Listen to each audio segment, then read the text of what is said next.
상세 페이지를 정리, 분석한 리뷰입니다. 실제 노트북으로 할 수 있는 자세한 정보는 빠져 있으니 참고만 하세요. 반가워요, 다승의 아빠예요. 라이젠 4500U가 탑재된 에이서 아스파이어 5 A515 모델에 대해서 가볍게 알아보겠습니다. 에이서의 보급형 라인으로 15.6인치만 판매하고 있고, 제가 얼마 전에 리뷰한 스위프트3는 에이서의 경량형 라인으로 14인치만 판매하고 있습니다. 물론 15.6인치의 경량형인 스위프트5도 있지만 경량 노트북 경쟁이 치열한 우리나라에서 큰 매력이 있지는 않습니다. 아스파이어 5를 보면 가장 먼저 눈에 들어오는 부분이 있죠. 바로 가격입니다. 온라인에서 최저가 마케팅을 펼치는 전형적인 모습을 보여주고 있습니다. 사실 윈도우 10 노트북에서, 그리고 라이젠 CPU에서 단일 램 4GB는 너무 좋지 못하죠. 무조건 8GB로 혹은 필요에 따라 그 이상으로 구매하는 것이 올바릅니다. 하지만 굳이 4GB의 옵션을 넣은 것은 라이젠 4500U가 탑재된 가장 저렴한 노트북이라는 타이틀을 갖기 위한 마케팅으로 볼 수 있죠. 사실 굉장히 낮은 수의 마케팅이지만 아직까지 온라인에서 잘 먹히는 마케팅이기도 하죠.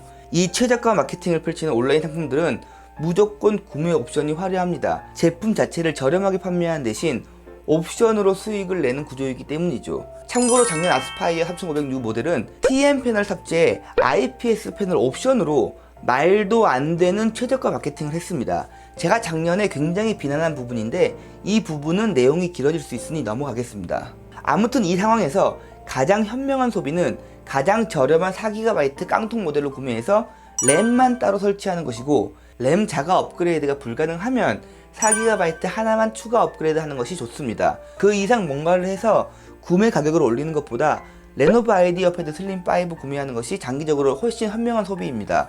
저렴한 가격의 노트북은 저렴한 가격으로 구매해야 그 가치가 더 올라갑니다.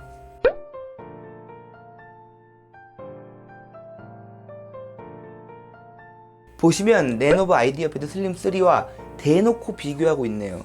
제가 이 부분을 가격을 고려해서 꼼꼼하게 체크해 봤는데 아스파이어 5가 더 낫습니다. 솔직히 그렇게 큰 차이는 없고 비슷비슷해요. 하지만 키보드 백라이트 지원과 좀 더 큰 배터리 용량이 확실히 더 좋은 사용성을 보여주기 때문에 저는 이 둘 중 아스파이어 5를 추천합니다. 참고로 그 외 나머지 부분들의 차이점은 큰 의미 없어요. 색상은 회색과 검정색이 있네요. 둘 다 무난합니다. 램 20GB까지 확장 가능하다는 말은 온보드 4GB이기 때문에 나머지 비어있는 슬롯에 16GB까지 넣을 수 있다는 의미입니다. 2.5인치 디스크 장착 가능합니다. 와이파이 6 지원합니다. 액정은 IPS입니다. CPU에 대해서 계속 반복되기 때문에 짧게만 언급하겠습니다. 지금까지 나온 저전력 CPU 중에서 가장 좋습니다. 성능도 잘 나오고 CPU 발열이 무난하기 때문에 소음 걱정 없는 노트북으로 볼 수 있습니다. 하지만 영상 편집용, 게임용으로 보기에는 다소 무리가 있고 전원 연결해서 사용하면 어느 정도 잘 된다 정도의 수준으로 보면 좋습니다. 확장성이 좋습니다.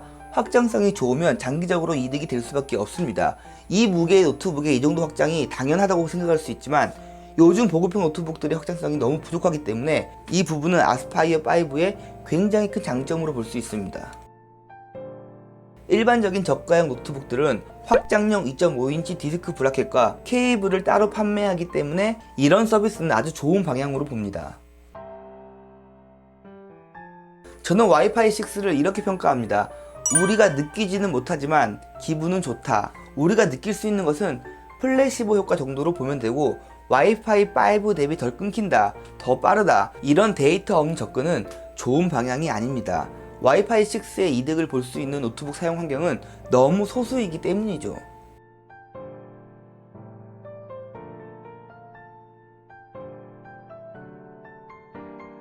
기가비트 유선랜 지원은 사용자에 따라 큰 장점이 될 수 있습니다.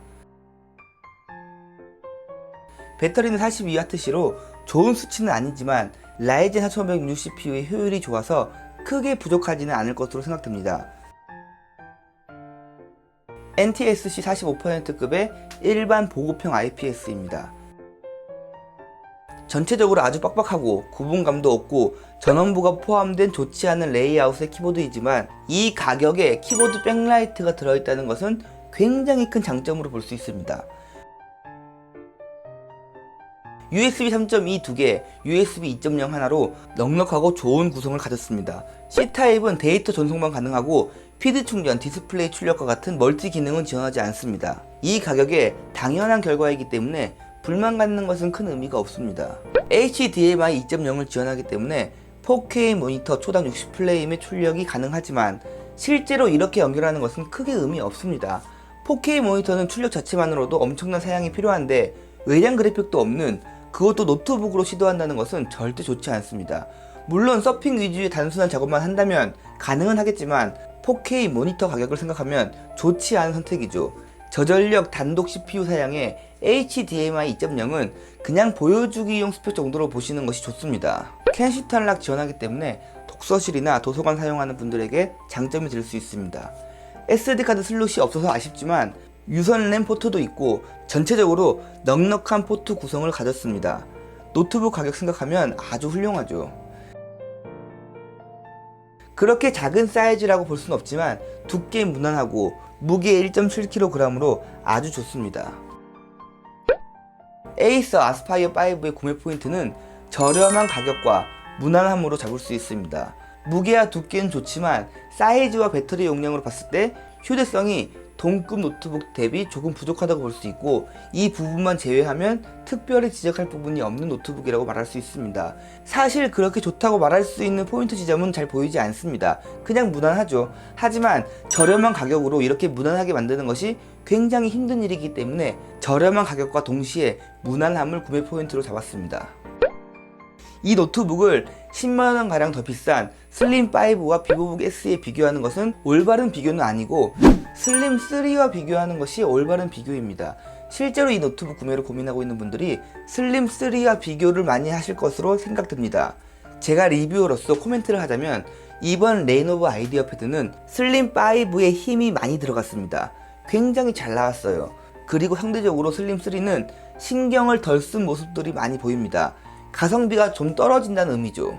아스파이어 5와 슬림3를 1대1로 비교하면 전체적으로 아스파이어 5가 우세합니다.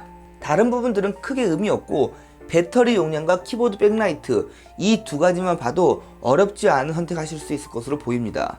여러분들의 선택에 도움이 되었으면 합니다. 끝까지 봐주셔서 진심으로 감사드립니다.